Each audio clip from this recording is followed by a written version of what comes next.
হ্যাঁ, তো finally booking শুরু হয়ে গেল নবীনাতে। ফার্স্ট ডে ফার্স্ট শো কি নবীনাতেই হতে চলেছে সেটা কিন্তু জানার ব্যাপার, কিন্তু আপাতত বুক মাই শোতে দেখা যাচ্ছে নবীনাতে কিন্তু বুকিং শুরু হয়ে গেল। কেউ বলে বিপ্লবী, কেউ বলে ডাকাতির।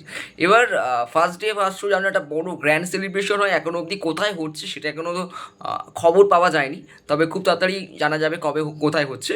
কিন্তু পরের দিন যে 15ই আগস্ট 4 তারিখে রিলিজ করছে, একটা গ্র্যান্ড ওপেনিং তো নেবেই। কেউ বলে বিপ্লবী, কেউ বলে ডাকাত, একেবারে দুর্দান্তভাবে। এবং অলরেডি কিন্তু তোমরা স্ক্রিনে দেখতে পাচ্ছ, আমি বুক মাই শো এর তোমার লেখাটা দিয়ে দেখাবো, যে তোমার পোস্ট ইয়েটা দিয়ে দিলাম, বুকিংয়ের লিস্টটা দিলাম, দেখবে অলরেডি কিন্তু বুকিং হওয়া শুরু হয়ে গেছে।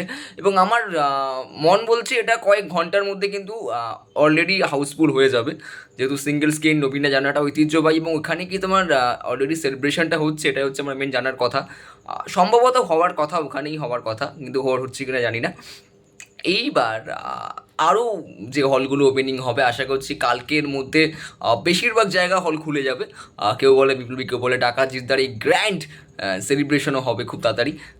জানতে পারবো আমরা কোথায় হচ্ছে।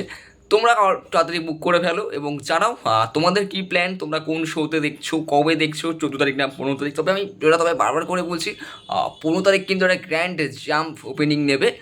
দেখা যাক কী হয়। এবং অলরেডি দেখছি তোমরা অনেকগুলো ইন্টারভিউ আমরা আনছি, অনুপঙ্কর বাগচি থেকে শুরু করে প্রতীকিত দাস আসছে, তোমরা জানো ইন্টারভিউতে। টলি বাংলাতে অনেক আমার ইন্টারভিউ তোমরা তো দেখোই, তো জানি। তো অবশ্যই এটা সাবস্ক্রাইব করে দাও, নতুন নতুন চ্যানেল আমার একটু সাপোর্ট করে দাও। টাটা, দেখা হচ্ছে নেক্সট এপিসোডে। আর তোমাদের কিছু ছোটো আপডেট আমি দিতে থাকবো। Tata, by.